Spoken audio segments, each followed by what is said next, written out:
Magandang araw po, welcome po sa aking channel, Nov9 TV.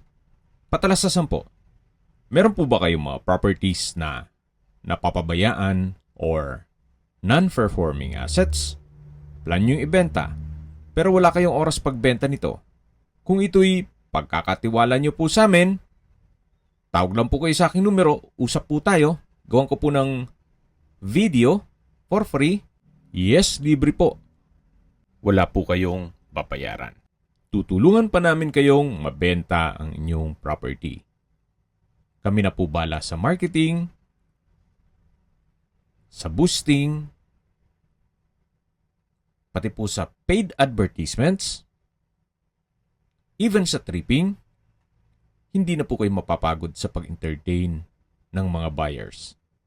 Kami na po bala sa lahat. Tawag lang po kayo. Nandito po tayo ngayon sa isang exclusive subdivision dito sa Tagaytay.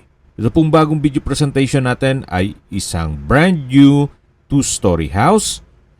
May lot area po ito na 180 square meters at may floor area na 170 square meters.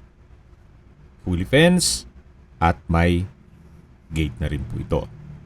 With 6 bedrooms kasama na ang maid's room, may covered carport at may balkonahe. Ito pong pangalawang gate ay pwede pong magpark pa dyan sa loob ng 3 sasakyan. Tungkol naman po sa dokumento nito, ito'y titulado, buhay po ang may-ari, kaya wala po kayong maging problema sa documentation o sa transfer ng title. Ito pong subdivision ay kompleto din po ang amenities gaya ng clubhouse, park and playground, swimming pool at meron pong 24-hour security. Napakatahimik po ng lugar, sariwa ang hangin at malamig po ang klima. Ito po ay nasa matas na lugar. Ang estimated elevation above sea level ay 2,430 feet. Tunghayan niyo po itong pasad at corner side nitong bahay. May corner glass windows, then powder-coated PVC frames. Ito po ay ready for occupancy. Kaya once na ma-acquire itong property, lilipatan nyo na kagad. Ito po yung covered na garahe. Nakakasya 2 sasakyan aside from dun sa open na area. At may access po sa dulo papunta naman sa setback ng buong property. Ito po yung main door at welcome po sa bahay ni Ma'am at Sir. Ito po yung living area o salas, naka-high ceiling, meron pong sliding glass windows, kaya napakaliwalas, premium tiles po ang ginamit dito sa flooring at open concept lang po ito. From living area to dining area hanggang sa kitchen. Pulido po ang pagka-finish nitong wall. Ito naman po yung kusina. May kitchen countertop, stainless sink with faucet, kitchen window, wall-mounted kitchen cabinet, at meron din pong storage ng kitchen utensils. May access door din po papunta dun sa open area nitong property. Hanggang dito po ay naka-tiled flooring. Dito po sa kabila ay may kitchen countertop din po. At ito po yung tinutukoy ko na access door na papunta naman dito sa open area. Na kung saan, kung marami po kayong sakyan, kasyang-kasya po dito ang 3 SUV. Yan po yung concrete fence. At babalik po ulit tayo dito sa loob. Ito po yung formal kitchen. Meron pong wall-mounted wooden shelf. At dito naman po yung access door na papunta sa open lanay. Yan naman po yung diretso papunta sa covered na garahe. At dito naman po ulit yung dining area. At matatanaw naman natin yung main door. At dito naman po yung hagdan. Ito po yung powder room. May hand wash basin, then water closet, at naka-tile bathroom wall. Ito naman po yung maid's room na may sariling toilet and bath. naka-tile flooring. Meron din pong sliding glass window. At ito po yung tinutukoy ko na banyo. Water closet. Tile bathroom wall. Kompleto din po. Balik na po tayo dito sa may hagdan. Yan po yung powder room. At ito po yung dining area. Sa dulo naman yung access papunta sa kusina. Ito naman po yung hagdan. At ito naman po yung unang kwarto. Kung meron man po kayong PWD or senior citizen sa pamilya, itong kwarto na to ang para sa kanila. Malaki po ang espasyo, naka-tile flooring, meron pong corner glass windows, at yan po ang first bedroom. Na paglabas nyo po ay yung main door. Ito naman po yung hagdan, ito po yung naka wooden staircase at handrail. Meron din po ditong staircase window na nag-serves as natural sunlight. Samahan niyo po ako, akyat po tayo. At nandito na po tayo sa second floor. Ito po yung hallway papunta sa mga kwarto. At dito naman po yung unang kwarto o master bedroom. May corner glass window. Malaki ang espasyo. May sariling toilet and bath. Wooden design ng tile flooring. At meron din po itong access papunta sa balkonahe. Pero bago natin i-check po yung balkonahe, eto na po munang toilet and bath. Meron po itong hand wash basin, bathroom window, water closet, may overhead shower, at ito'y naka-tile bathroom wall. Yan po yung toilet and bath dito sa master bedroom na napakalaki po ng espasyo. Yan po yung corner glass window at dito naman po yung access door papunta dito sa balkonahe na kung saan malaki din po ang espasyo nito. May railing na rin po siya at naka-tile flooring. Yan po, tunghayin niyo po itong kapaligiran.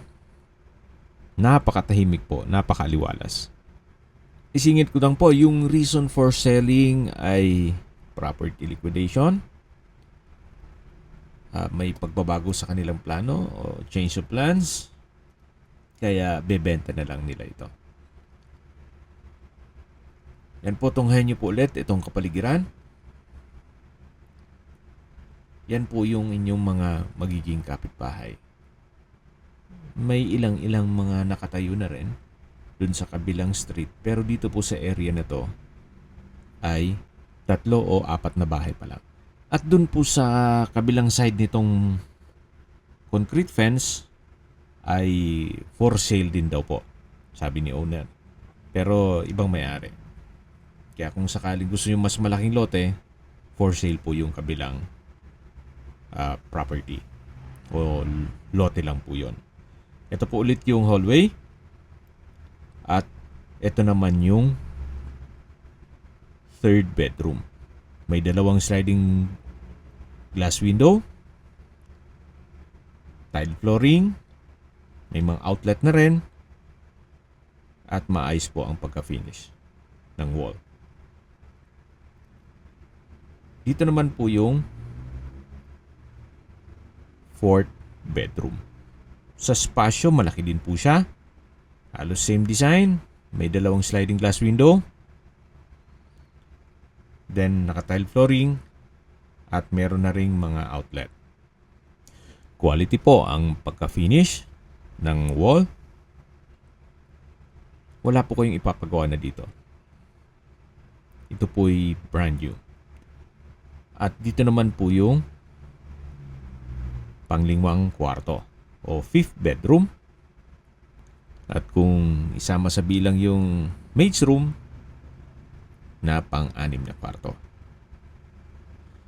Ito po yung last bedroom. Maayos din po siya at meron pong glass window. Then may space para sa wardrobe. Ito po yung common toilet and bath. May hand wash basin, water closet, may shower, bathroom window at naka-tile bathroom wall. Yan naman po yung staircase window na nag-serves as natural sunlight. Habang pababa po tayo, pag-usapan na natin ang distance, location at travel time.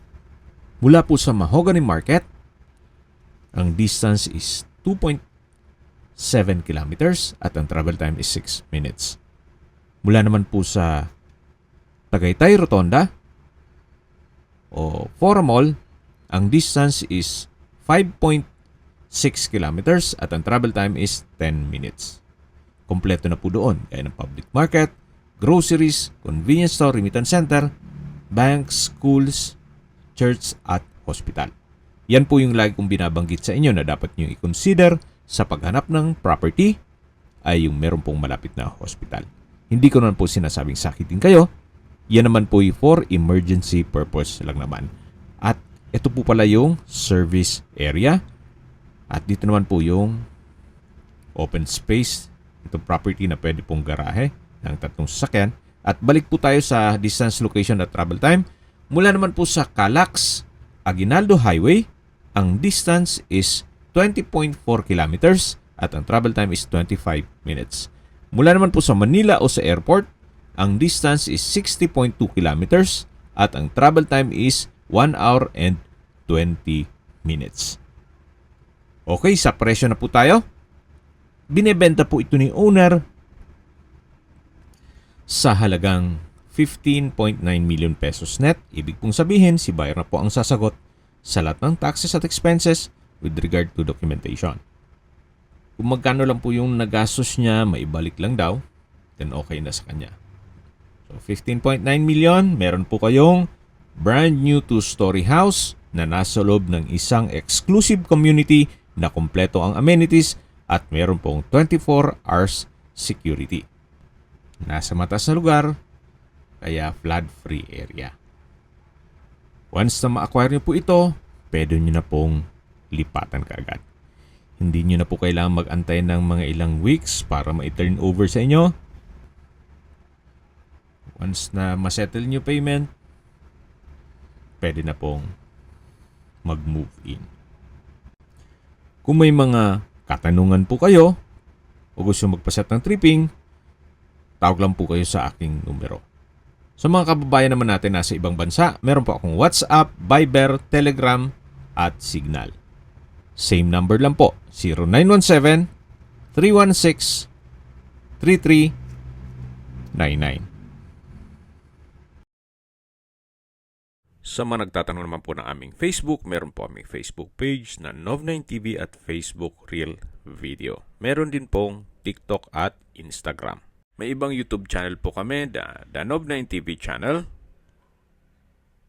Nov9TV Listings,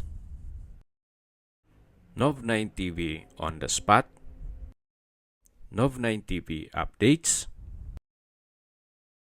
at Nov9TV House Rental. Sana po naibigyan nyo ang video presentation. Paki-like and subscribe na lang po sa aking channel para ma-update din po kayo sa aking future listings.